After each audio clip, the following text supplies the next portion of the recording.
meus queridos, tudo bem com vocês? Como passar esse final de semana? Final de semana da 17ª rodada do Campeonato Brasileiro.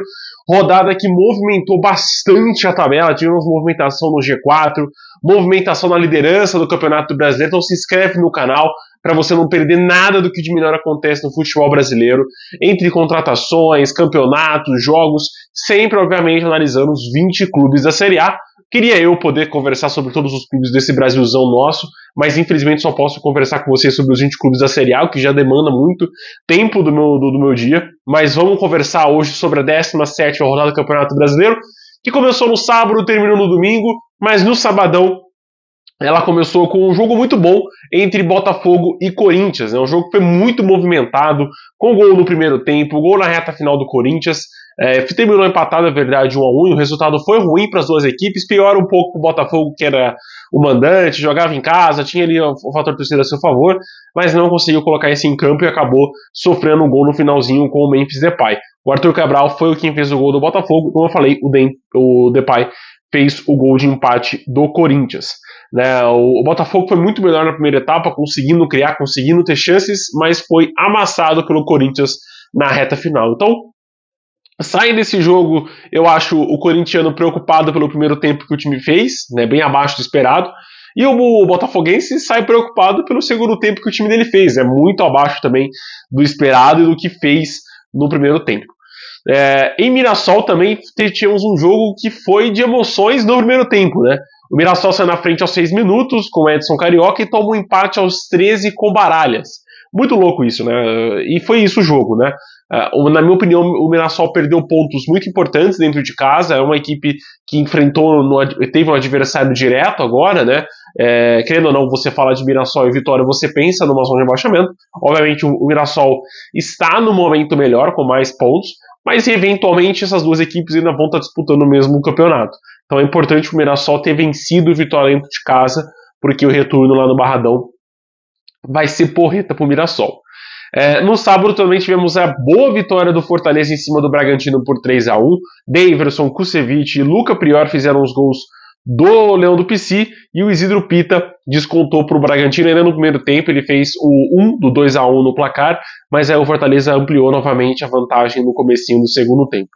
Foi um jogo onde o Fortaleza começou com tudo, Até o segundo gol ali estava realmente criando muitas chances na bola parada no escanteio, só que aí depois, na reta final de jogo foi só administrar mesmo, ainda mais depois do terceiro gol que fez, para decretar ali a vitória.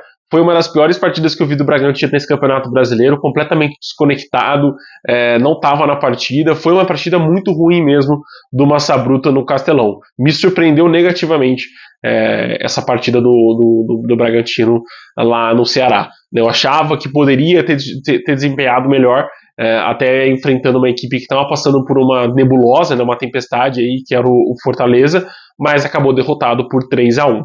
Também no sábado tivemos um empate entre Sport e Santos, toda a atmosfera criada nesse jogo contra o Neymar, mas o Santos acabou buscando um empate na reta final. Fez o gol com o Derek Lacerda, o Sport, depois ampliou com o Lucas Lima ali no gol contra, mas acabou dando para o Lucas Lima, então isso que importa.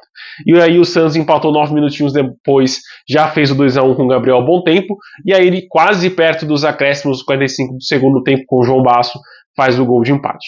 Foi uma boa partida do Santos, Não vou descredibilizar o Santos aqui, jogou muito bem, mas os dois times, desperdiçaram muitas chances, O Sport desperdiçou chances importantes ao longo de todo o segundo tempo, do primeiro tempo também, e o Santos a mesma coisa, Antes do Sport conseguir fazer seu gol numa falha do Gabriel Brazão, na minha opinião, o Santos teve uma chance, depois teve mais, conseguiu criar, conseguiu ter volume de jogo, mas são dois times que passam por um momento do ataque ali muito tenebroso, É muito abaixo do que a gente poderia estar vendo dessas equipes, na minha opinião, nesse Campeonato Brasileiro. Na questão do Sport, fica a atmosfera incrível que foi Ilha do Retiro. Espero que o torcedor abrace esse time e consiga apoiar até a final do Campeonato Brasileiro.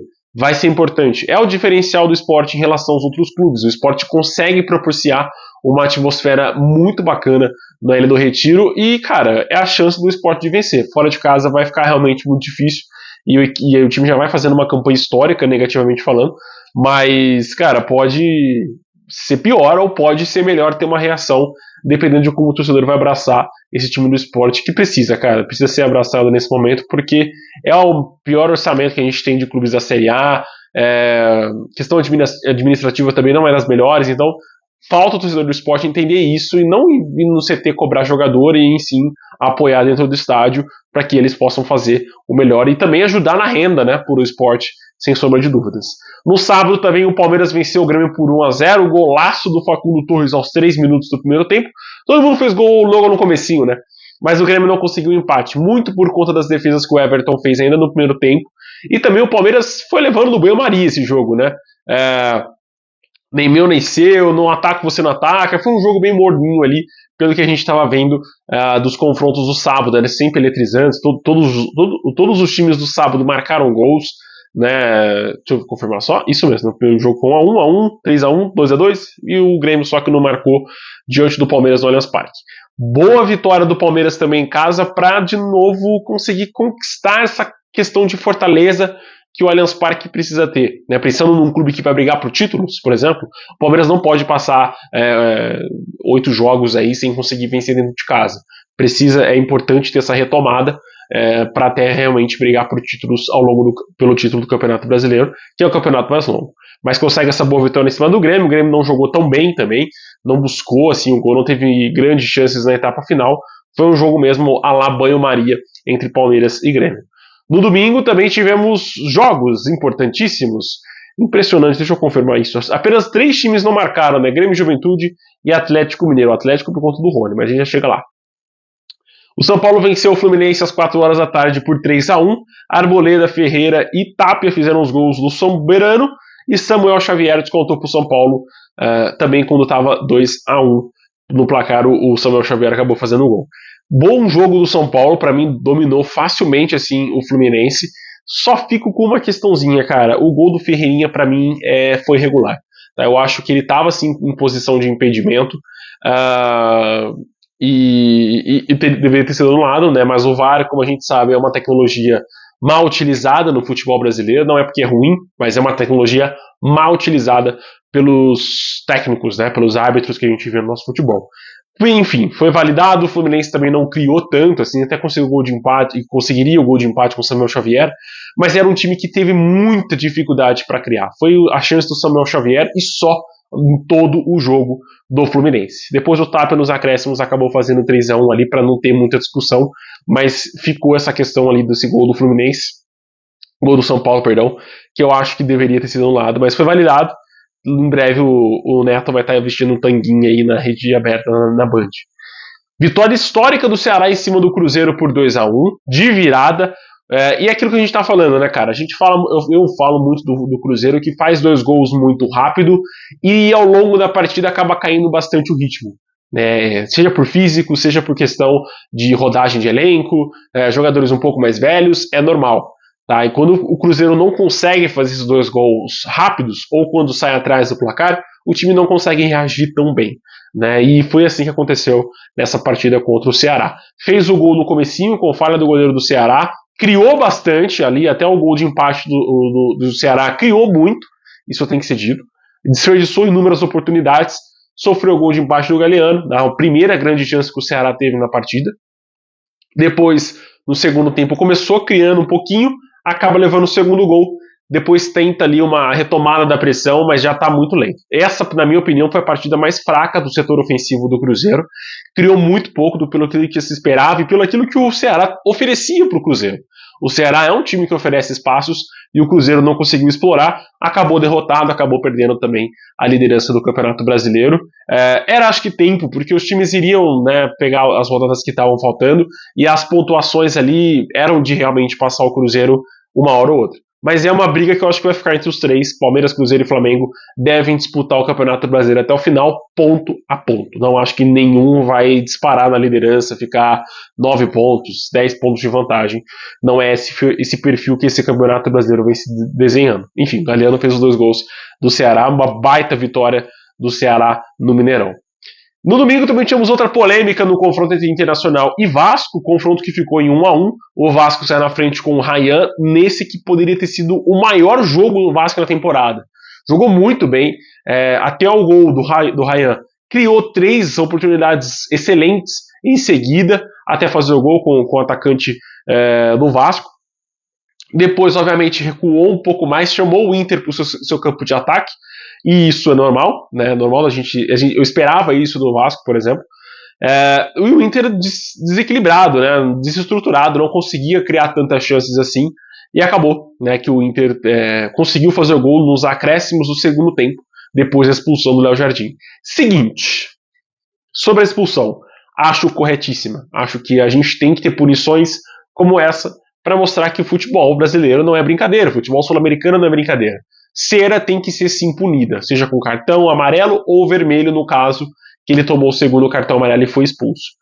Acho, cara, que o árbitro foi rigoroso? Sim, foi rigoroso, mas cumpriu a regra, cumpriu a lei do futebol de que cera e retardamento do jogo tem que ser sim punido com cartão amarelo. Acho que o Léo Jardim realmente tenha tomado uma pancada ali? Também acho. Acho que a pancada poderia estar doendo, tá? Não é culpa do jogador. Acho que o médico, inclusive, até vacilou um pouquinho. Se ele já chega com spray jogando ali no Léo Jardim, a situação já estava resolvida, dificilmente ele teria sido expulso. Mas foi neném, tanto o Léo Jardim quanto o médico, né? No primeiro aviso do árbitro, ele já teria que ter levantado, pedido, ele vai vir aqui passar, beleza? Passa ali rapidinho, já sai. Era isso que deveria ter sido feito. A expulsão foi motivo para o gol de empate? Eu acho que foi. Tá? Eu acho que foi, assim, peça fundamental nesse empate do Inter. Eu acho que o Inter não ia criar chances, o Vasco com 11 conseguiria muito bem marcar o Inter nesse finalzinho do segundo tempo e poderia ter saído com uma vitória histórica também no Beira-Rio. Acabou por falta de malícia dos jogadores do goleiro do Vasco, do Léo Jardim, acabou saindo com esse empate, que não é ruim também, tá? Empatar com o Inter do Beira-Rio não é ruim, mas obviamente a vitória tem sido muito melhor. No domingo também tivemos excelente excelente triunfo do Bahia em cima do Juventude por 3-0. Jogo que o Bahia, dominou, amassou, foi um amasso do começo ao final do jogo. Um show do Jean Lucas também, que fez os 2 gols. Baita partida do Ademir também, que fez uma jogadaça na primeira etapa pro primeiro gol. E merece esse destaque, né, cara? Jogou muito bem o setor ofensivo do Bahia. Como eu falei, 2 gols do Jean Lucas e ainda o Lúcio Rodrigues fez no finalzinho para ampliar o placar. Vale lembrar também que o São Paulo desperdiçou uma penalidade, né? Então, enfim, né, era outro resultado. Mas só porque eu lembrei, o Fábio defendeu o pênalti do Luciano. Para finalizar, o Domingão fechou com Flamengo e Atlético, jogo que vai se repetir na Copa do Brasil nessa quarta-feira e também na próxima.